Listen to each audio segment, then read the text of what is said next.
Hi, everyone. Welcome to this edition of Addington News. Off the back of a very good week last week again, Darren. The Dalgety barn, 3 wins. Carter going to 29. That's his career best with 5 months still to go in the season. He's driving in sensational form. Spirit of Anarchy's performance to get home was something you don't often see at Addington Raceway, coming from last and a barnstorming finish. And of course, you wrapped up the weekend with Mark Jones's race day, which was pretty well received from all reports. So the trainers' days continue this week with Andrew Stewart. Yeah, Stewart racing this Sunday. A couple of these to go. So look, they've gone down really well, Greg. The people in there are really enjoying it. Track's played its part both days again. And as you say, Spirit of Anarchy capped off the Dalgety team having another great night at headquarters here at Addington, and we'll leave you with Spirit of Anarchy at the back end of this. Gee, it was impressive. It's so difficult to pick them up from back in the field like that. And to be honest, down the back straight, when I glanced back at him, I thought, oh, he's just too far away.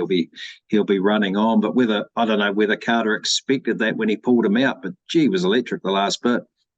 Yeah, he was. And he's, I suppose, typical of our drivers these days. Most of them light. He wouldn't weigh 60 kilos. I wouldn't imagine, maybe slightly more, maybe 65. But, the horses are definitely running for him. And, yeah, the team's going really well, but you've still got to put them in the right position, and he's certainly doing that. Yeah, look, speaking of young drivers, of course, this Friday night we have the Darren DeFilippi Memorial, 28-year running of this race, and a young guy that taken from us far too soon. So we celebrate with that race that's much sought after by the junior drivers, and, of course, held in high esteem. It's one of those things that, apart from getting into the New Zealand champs, they really want to participate in this, and the nominations were strong for it, Greg.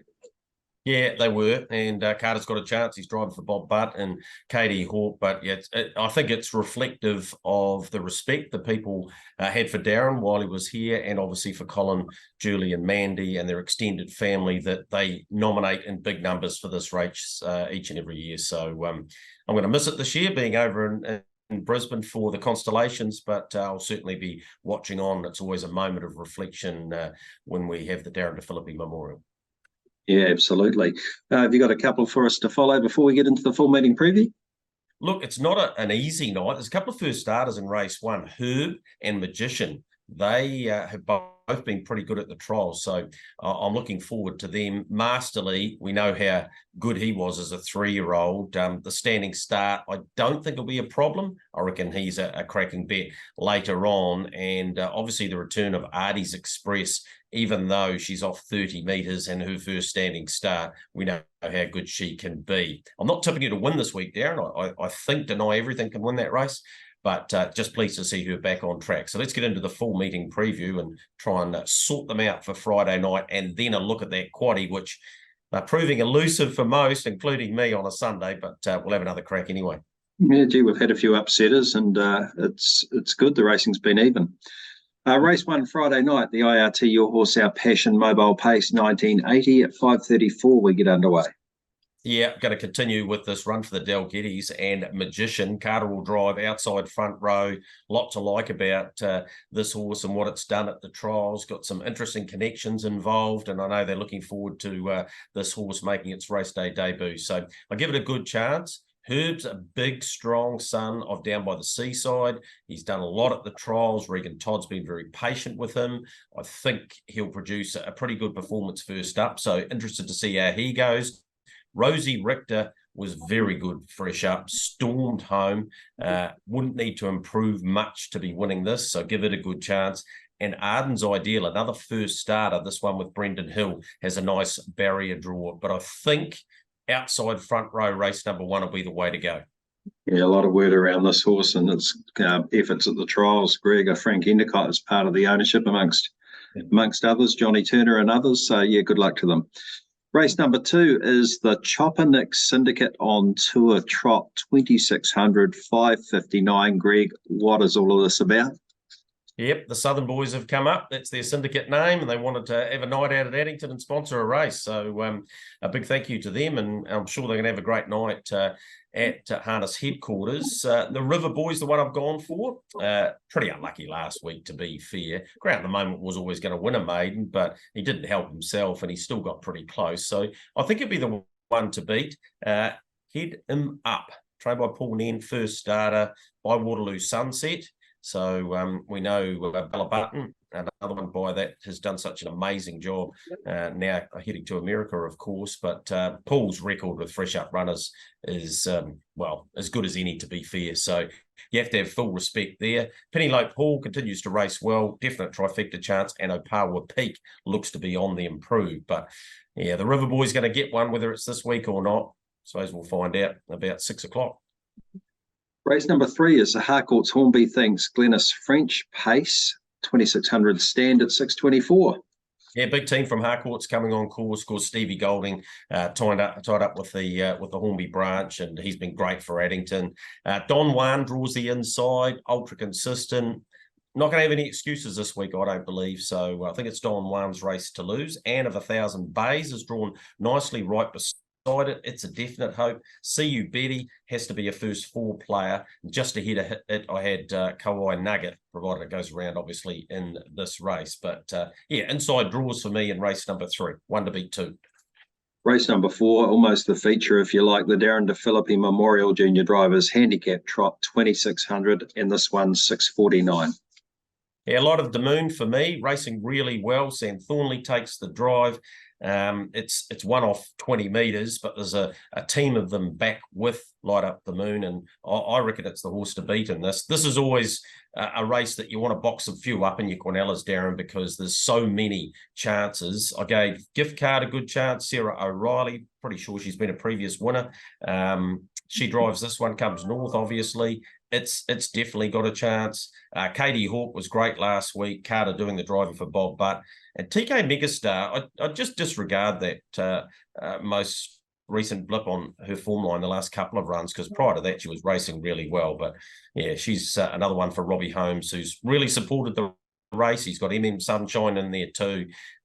So yeah, I'm sure that his team will go well in it. And I think one of them can win it, Light Up the Moon.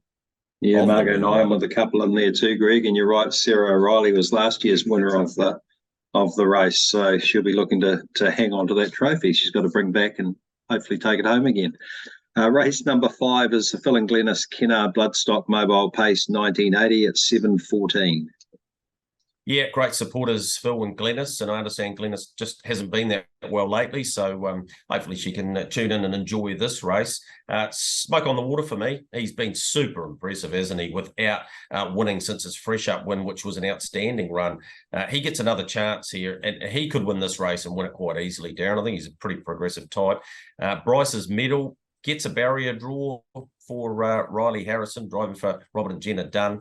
Steph Spoy will go forward here. This is Steph Spoy's type of race. You've quite often got to wait till he gets back into the right grade, but definitely is a go-forward horse, and therefore he'll take some catching over the 1980. And Black Max racing in really consistent form has done a great job this time in. But I think Smoke on the Water is overdue to grab that next win in this campaign. Race number 6 is the first leg of the late quaddie, just with the 9-race program. The Sweet Success with Sweet Lou Handicap Pace, 2600, 7:39. And gee, the Sweet Lou's are doing a really good job, Greg. Both sides of the Tasman. Going to go to Albion Park on Saturday night and see Spirit of St. Louis. You're going to see Can't Find a Better Man. You know, like they're really doing a great job in Australia. I can guarantee you of that. And we know what they're doing in New Zealand too. So big thank you again to Woodlands. Deny everything for me. I'm working on the proviso that Willison comes out of that race. And if it does, I think its stablemate can win. Excellent run last time. Yes, it was from behind the mobile, but I don't see any problems from the stand. Then you go to American Me Racing Super, obviously the return of Artie's Express, who's clearly the best horse in the race. But there's a couple of things again of this first up run. She hadn't started since September for a start. Johnny Cox takes the drive with Tim Williams on the sideline. And, she's got to step away and run around a whole field. She can absolutely do it, Darren. And if she does, she's on the pathway again, I would say, to an IRT New Zealand Cup. So you definitely got to have her in. I just don't really want to be backing her off 30 metres first up. And Life's a Beach was an excellent winner last time, beating Deny Everything. I just think he's got a slight advantage this time off the stand and in front of her. So that's the way I'll go in the first leg of that late quaddy. Yeah, look, only 119 days to IRT New Zealand Cup Day, and talking to Garrick Knight yesterday, he's got an article that he's doing on the Telfer barn. I think he indicated there could be as many as 7 horses from that barn nominated for the IRT New Zealand Cup. So interesting times ahead there. Race number 7 is the Fahey Fence Hire Mobile Pace 1980, and this one 8:04. Yeah, and this is Willison's race to lose for mine. He sort of got out of his ground last week, and it was a bit of a nothing run. But his first up run, he went 3:16 over the 2600, and he was great. And this is an easier grade for him, so it won't be easy drawn out there. But I just think that he's better than these horses, and I'm happy to have him on top of Life of Art, who comes north for Amber Hoffman, Blair Orange to do the driving, ultra consistent. No reason to think that he won't have a part to play in this. Casino Action, drawn to the outside of Willison. Be interesting to see what Carter thinks at the start there. South Seas Rock, you know exactly what it'll be doing. It'll be going forward, and it's always competitive. This is quite a tight band of horses, and I think it should be an excellent contest, but I think it's Willison's race if he can get into the right spot and just have one shot at them. Yeah, as you say, South Seas Rock with that wicked gate speed, normally from wide outs, can still get across Room 1, so will make it difficult out of the gate for the rest of them. Race number 8 is the Unwood Trading Company Handicap Trot, 2600, 829. Big supporters of Addington Raceway, and just had their own Sunday just recently where they sponsored the card, Greg. Yeah, they did. Marty Fuller and his team is a great place to go any day of the week, but over the weekend it's always buzzing. So head to the Elmwood, or just go online, check out what they've got. Their food offerings are very, very good too. So we thank them for their sponsorship. Masterly's the best horse in this race. We know what he was able to achieve as a 3-year-old, albeit he broke in the Northern Derby when he was favourite. He's a good horse. First up run over a mile indicated that he'll improve. He's trained by the master, and I think he'll be winning. Bob Butt doing the driving, drawn beside him, and one is Out of My Way. Blip on the radar last time, prior form excellent. Magic Dash racing in super form, Darren.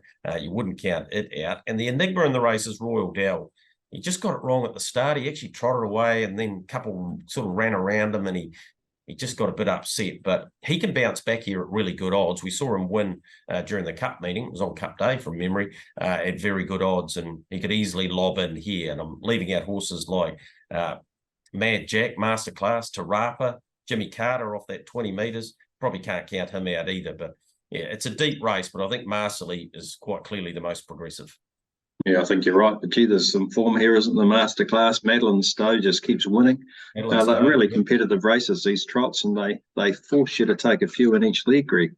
Yep, absolutely they do. You'll need a few in that. The last race on the cards, the first Direct Taxis Mobile Pace 1980 at 8:54. Gate speed, it's a beautiful thing, as Mark Mack always said.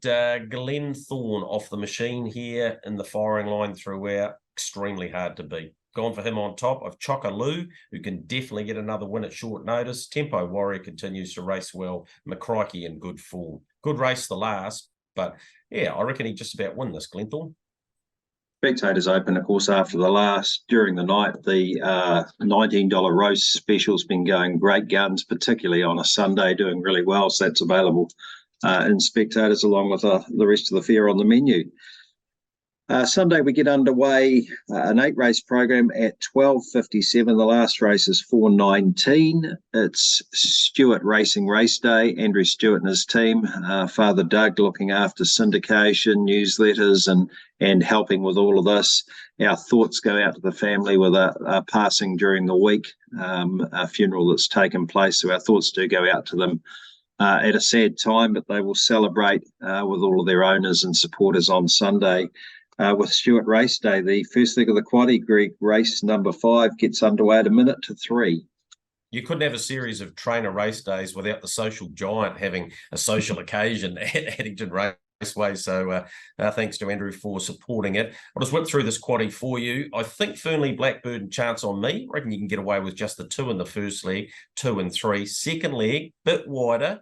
Expressive Love, Full of Desire, Big Mama Morris, and Glenthorne is likely to back up if he doesn't win out of his get out of his grade for this race, which he would if he did win. So I think you definitely want to have him in. Into the third leg, Darren. Izzier will be hard to beat. 2,000 metre stand suits her. Can't Do It Alone and Cynical. So that is 4, 8, and 9. And in that last leg, Olive Cook, No Luck Lately, One Love, One Life, definite chance in it. Press Play, part of that double for Joseph Gray last week. So congratulations to him on achieving that. Nice story on HRNZ about him. 2-3 first leg, 1, 4, 7, 8, 4, 8, 9, 4, 5, 7. Be a good day on Sunday, I'm sure. Trots Talk, 11 a.m. on SEN on a Sunday. Always good to get a lot of information in and around the race, Matt and Greg, either listening to it on your dial or on Rover, anywhere that you can find it. Just Google it and you'll be able to find the frequency for that. 12:60 a.m. in Christchurch. We're going to leave you with a wicked run by Spirit of Anarchy last week, capping off the third win for Carter Dalgety. It's not often, Greg, that they're able to do this at Addington Raceway. It's obviously possesses a huge amount of speed, and we're sure to see more of it going forward. Yeah, definitely. Very good night for Trevor Casey. Good to see his Lone Star colours to the fore, and Helium was again, he's just been racing in super form, hasn't he? He come from off the speed last week. But let's take this in, Darren, and next week I'll see you back in the warm New Zealand, I'm picking. Let's hope so. 29 for third quarter. Ko-Fi Nugget awaiting and out still. Vatican Green the leader. Toby Tom B back to the inside from Judine. Wide out. Spirit of Anarchy is rushing home at a rate of knots. Spirit of Anarchy in the deep. Toby Tom B the far side. Spirit of Anarchy. Toby Tom B. Spirit of Anarchy from last and a big win. Spirit of Anarchy beats Toby Tom B. Third was close between Hit the Beach. Don Juan wasn't far away and Judine there as well. Then Ko-Fi Nugget, Sam Vasa from Vatican Green and Victor Lustig. That's been a big effort.